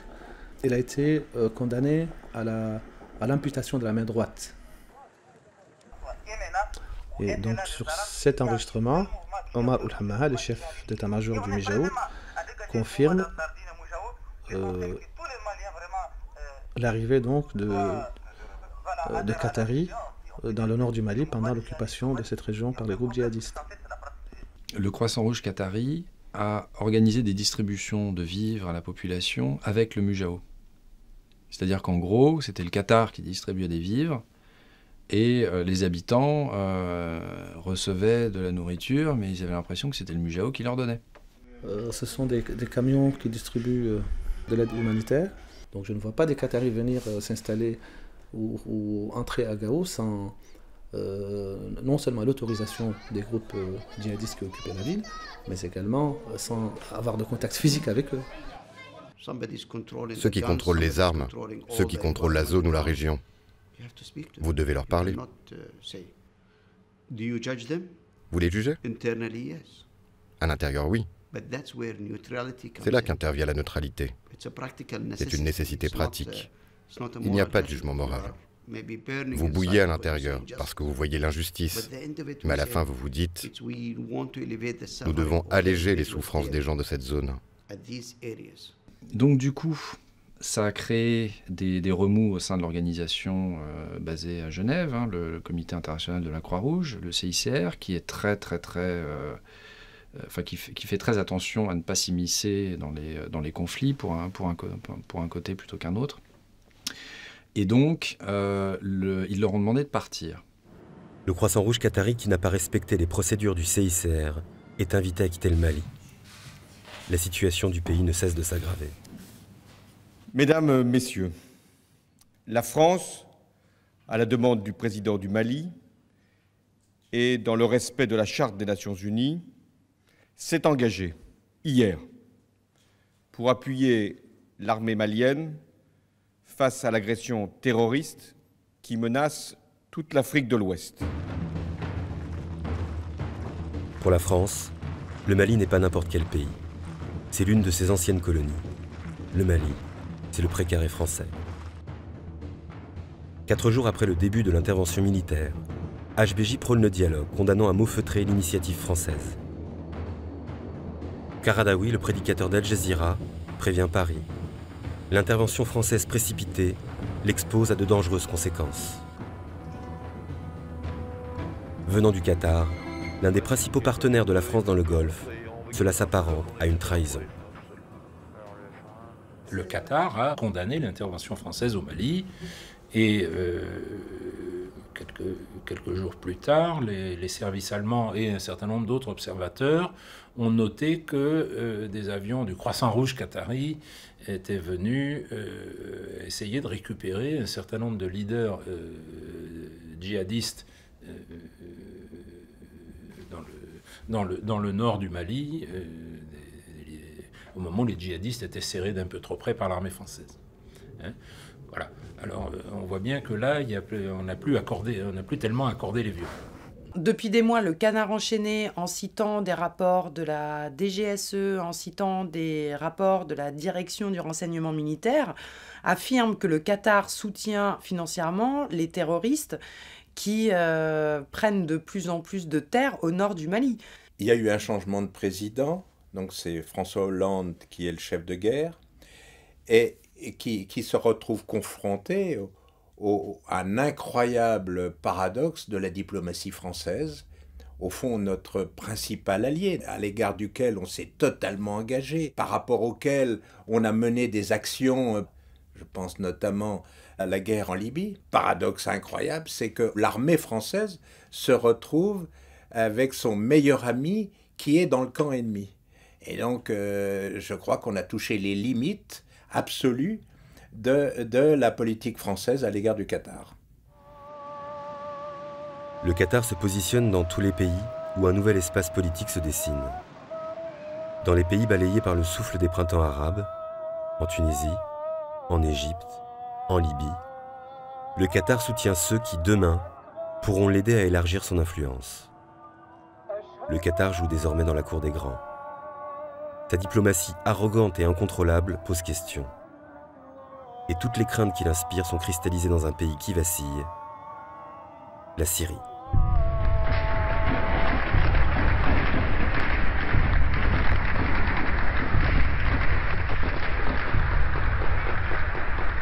Face au soulèvement populaire, Bachar el-Assad ne lâche pas le pouvoir.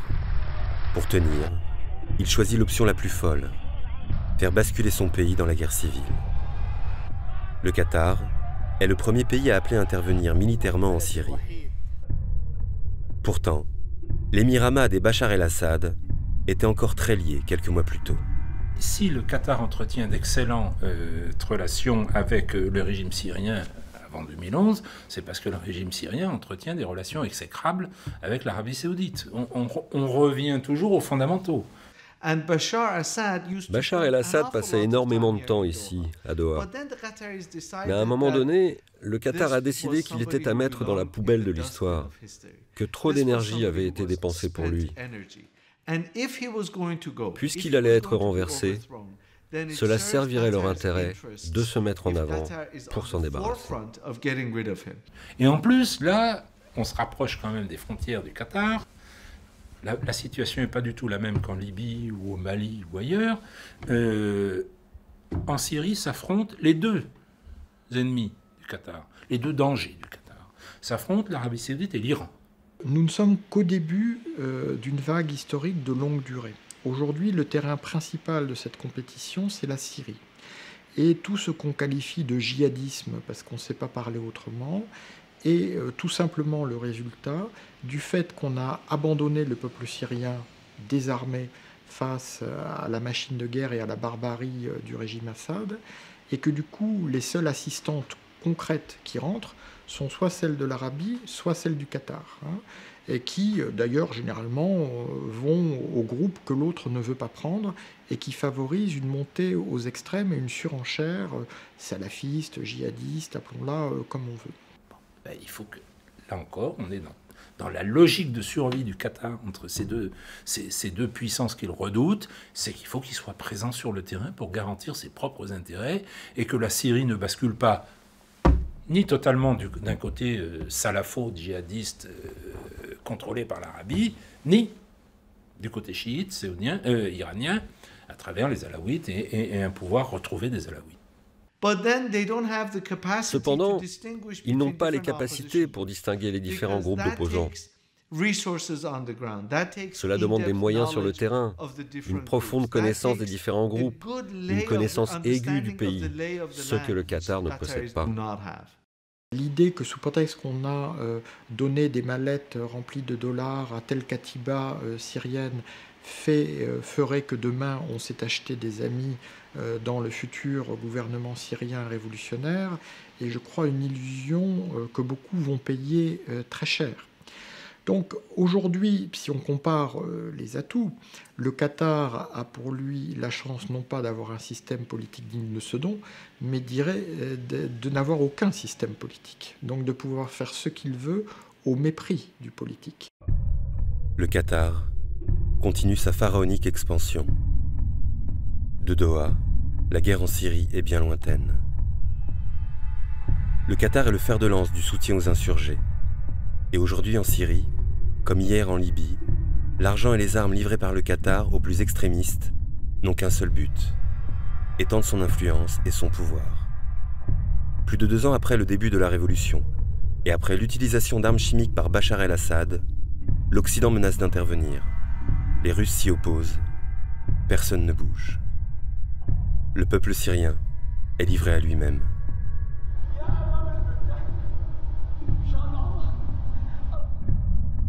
Le soutien de l'Iran au régime syrien ajoute une dimension religieuse à la tragédie. L'opposition entre sunnites et chiites, une opposition ancienne qui a toujours donné lieu à de violents affrontements pour le pouvoir. Un affrontement qui occulte aujourd'hui l'objectif premier de cette guerre, renverser Bachar el-Assad. On analyse ça maintenant, les affaires de Syrie, entre un affrontement entre chiites et sunnites. Oui, il y a un problème, mais c'est un problème pour l'Arabie saoudite, de savoir si elle arrive à établir un axe sunnite entre elle et la Turquie, et de s'opposer à la création d'un axe qui unirait à travers l'Irak et la Syrie, le Hezbollah et l'Iran. C'est-à-dire un axe sunnite croisant un axe chiite. Voilà. Et c'est là aussi l'intelligence du Qatar. C'est que le Qatar, à la différence de l'Arabie, ne croit pas à cet affrontement sunnite-chiite. Et à mon avis, en ce sens, il a raison. Et il pense que l'Arabie se fourvoie en mettant en scène, en dramatisant, voire en alimentant un antagonisme sunnite-chiite qui est au fond largement artificiel. Depuis des mois, la politique étrangère du Qatar suscite questionnement, agacement et inquiétude. Le Qatar joue-t-il aux apprentis sorciers? Les chancelleries spéculent sur le changement de pouvoir à Doha. Tamim, le prince héritier, est prêt. Fils d'Ahmad et de la Sheikha Moza, Tamim ne cesse d'étendre son champ d'action à la défense et à l'armement. Son principal rival, HBJ. Le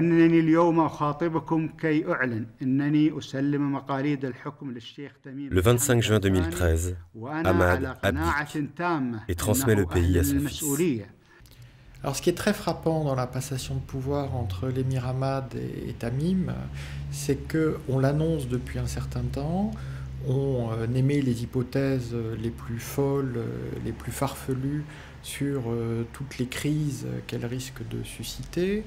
On installe des formes de jeux de rôle où l'oncle et homme fort supposé du Qatar, HBJ, va pouvoir mettre tous les bâtons dans les roues du jeune émir qu'on décrit comme timoré, velléitaire, et en fait tout se passe très vite et très bien.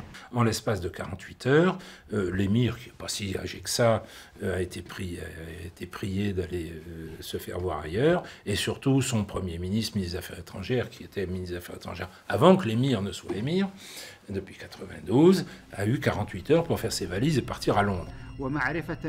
En 18 ans de règne, Ahmad a imposé son pays comme un acteur avec qui il faut compter. Il a pris des participations dans tout le secteur industriel et financier. Il s'est tissé un réseau d'obligés.